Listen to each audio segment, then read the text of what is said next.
This is Rummy's Corner.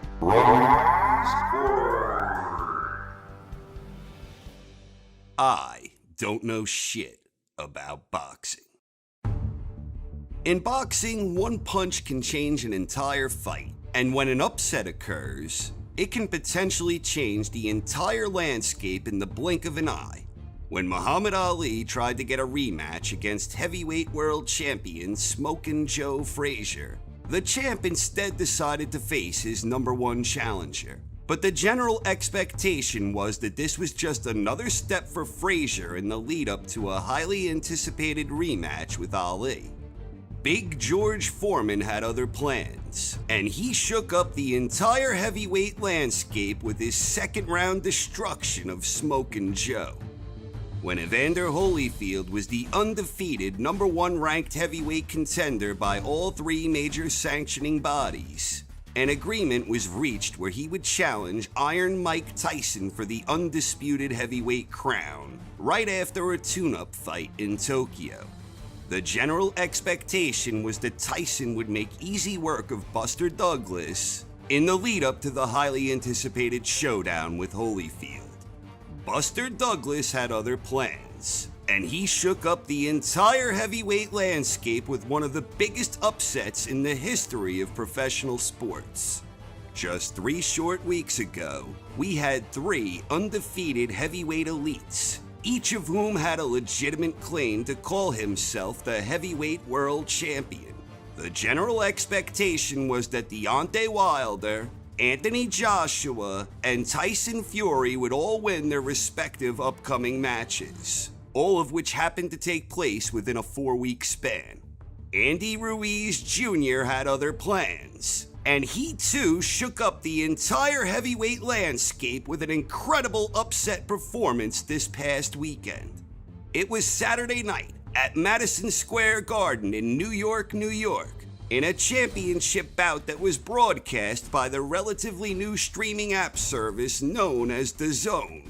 Andy Ruiz Jr. received an unexpected opportunity to challenge the unified IBF, WBA, WBO heavyweight world champion, Anthony Joshua. Ruiz was a replacement opponent who stepped in for Big Baby Miller. The expectation going into this bout was that Joshua would emerge victorious in his American debut. It appeared the strategy going in was to provide Joshua with more exposure in the US, so that he could build his profile here for a would-be megabout showdown against Wilder or Fury. Things began at a measured pace. Joshua was trying to establish his jab, and Ruiz was strategically trying to make use of his own jab. Ruiz was throwing in short combinations on the inside, as the two boxers were still trying to get a feel for each other. Ruiz went on the attack early in round 2, but Joshua soon seemed to be discovering his range. AJ was jabbing well, and he landed a nice big right and also a solid left hook. But Ruiz stood his ground in the heat of battle, and Ruiz was firing back and letting his hands go whenever the champion was at mid-range. But it was Joshua who seemed to really be finding his groove as the second round closed out. AJ looked very comfortable to begin the third, and early in the round he nailed Ruiz with a crisp combination that dropped the challenger. The series of punches was punctuated by a mean left hook, and Ruiz appeared to be hurt. Ruiz rose and bravely battled on, and he soon ate a monster right hand. Ruiz absorbed the shot well, and he began trading with Joshua. Ruiz nailed AJ with some quick, sneaky shots, and the champion went down. Looking back at this sequence, first off, it was incredible that Ruiz was able to absorb that big right hand so well while maintaining his composure right after getting knocked down. But Ruiz kept his cool, and that quick counter left seemed to really disrupt Joshua's equilibrium. Joshua never saw that shot coming, and it messed up his entire sense of balance. Joshua battled on, and while he still seemed a little wobbly, it appeared as if he would survive the round without further incident. But then Ruiz unleashed a vicious assault in the closing seconds of the round, and the champion was down again. Joshua managed his way to his feet, but he appeared to be in some serious trouble. Ruiz began the fourth round aggressively, but then he took his foot off the gas. The fourth round was rather slow and largely uneventful, but Ruiz was still throwing some nice isolated jabs downstairs. Joshua didn't do much at all on offense, but he at least appeared to be able to clear his head and get his legs back. Joshua started jabbing more in round 5, but there wasn't a whole lot of snap behind them. Joshua and Ruiz each landed some decent shots later in the round, but the 5th round was another round that was largely lacking in action, and it appeared that Ruiz may have let Joshua off the hook as the champion was still regaining his composure. Round 6 began with both boxers throwing punches with authority, but things soon settled back into a measured tactical affair where both boxers were being conservative with their offense. But despite the slow pace, both boxers were still studiously searching for spots and trying to calculate their foe's next move. Later in the round, Ruiz started opening up with some nice short combinations that appeared to be making Joshua very uncomfortable. In round 7, Joshua landed a big shot that sent Ruiz into a frenzy as he started landing one big clubbing shot after another, and he literally beat Joshua down to the canvas. Joshua bravely made it to his feet, but he didn't look good at all. Joshua attacked, Ruiz started swinging, and Joshua was down for the 4th time in the fight. Joshua again rose, but referee Michael Griffin didn't like what he ultimately saw, and he called a halt to the action. The fight was over. Andy Ruiz Jr. had just become the new unified IBF, WBA, WBO heavyweight champion of the world. Now that the dust is beginning to settle in this drastically altered heavyweight landscape, I see a lot of fans being overly critical of Anthony Joshua. To be fair, there are a lot of fans out there giving Ruiz his due credit, but some fans are acting as if losing to Ruiz means the end of the road for Joshua, and I'm not sure that's necessarily the case. A lot of times what ultimately defines greatness isn't about losing. A lot of times it's about how you rebound from a loss that truly matters. When Joe Louis lost to Max Schmeling, a lot of people wrote the Brown Bomber off prematurely. But Joe Louis learned from that loss, and he improved after that loss, and he went on to become an absolute legend of the sport. To this day, Joe Louis holds the record for most heavyweight title defenses. Louis overcame the adversity of losing, and he also managed to defeat his nemesis and former conqueror in just one round in a career-defining effort.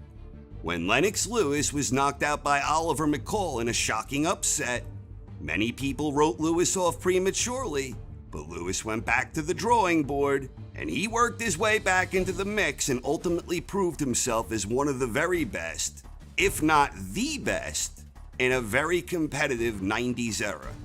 Lewis holds a unique distinction of being one of the only heavyweight champions to retire having defeated every opponent he ever faced, as Lewis avenged his only 2 career losses. When Vladimir Klitschko got blasted out by Corey Sanders, many people wrote Klitschko off for good.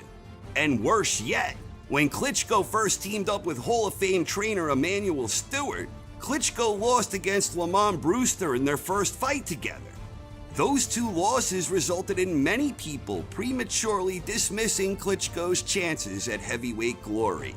But Vladimir bounced back from those early defeats, and he went on to become a dominant heavyweight champion whose reign lasted nearly an entire decade. And Vladimir didn't lose too many rounds during that impressive streak of dominance. Can Anthony Joshua bounce back the way guys like Joe Louis, Lennox Lewis, and Vladimir Klitschko? That remains to be seen. But regardless of whether he can or whether he can't, nothing changes the fact that Joshua was a unified heavyweight world champion with a proven track record to overcome adversity. We saw evidence of this in his highly dramatic encounter with the aforementioned Vladimir Klitschko. And the bottom line here is that Andy Ruiz Jr. deserves all the credit in the world for scoring this sensational upset victory. During the first 2+ rounds, things were going about as well as they could have been going for Joshua. The champion was finding the range with his jab, and after he scored that 3rd round knockdown, it looked as if it might have been a quick night's work for AJ. But Andy Ruiz Jr. was the one who overcame adversity this time, and he did so in style. Even prior to the knockdown, Ruiz was fighting a very smart fight. Ruiz was usually throwing punches whenever Joshua's head was in range, and he was always looking for ways to time Joshua's attacks with explosive counterpunching. Ruiz was bravely standing his ground, and that left hook he drilled Joshua with, the one that really messed with AJ's equilibrium, that punch changed the whole fight. I don't think Joshua ever truly recovered from that punch. It actually reminded me an awful lot of the punch that Andrew Galata drilled Riddick Bowe with in their rematch. A solid blow near the ear-temple area that resulted in a somewhat delayed reaction from Big Daddy Bowe.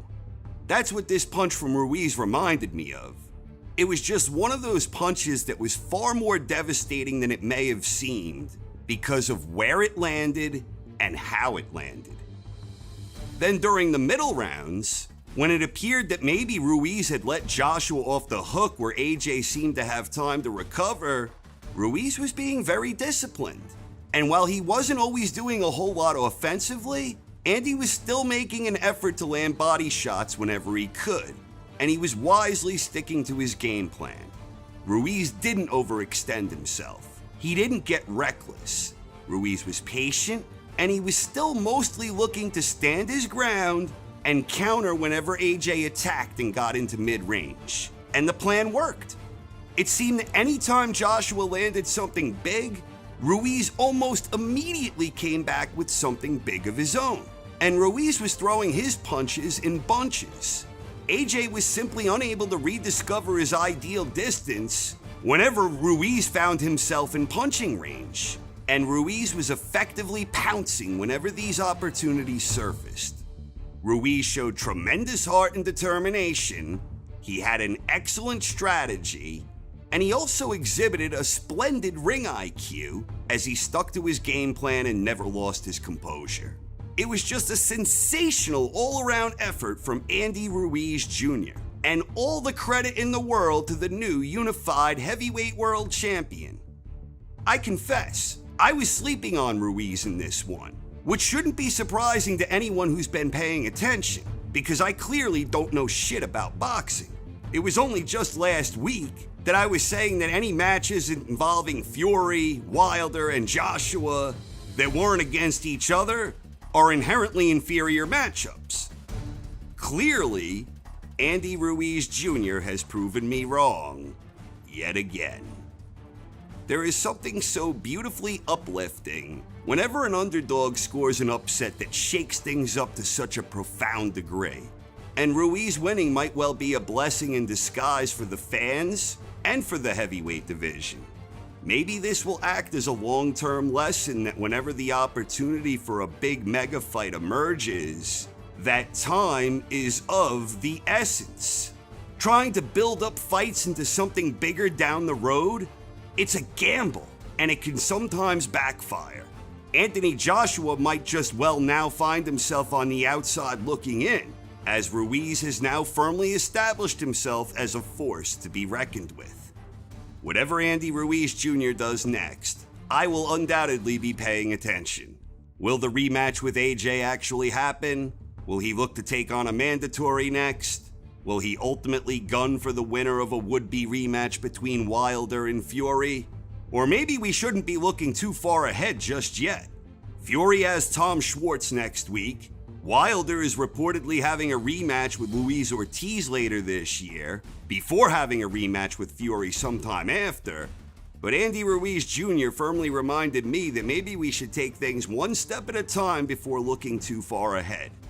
And right now, Andy Ruiz Jr. has already made his mark in boxing history, and I can't wait to see what he does next. Thanks for watching, everyone. Hope you enjoyed, and have a wonderful night.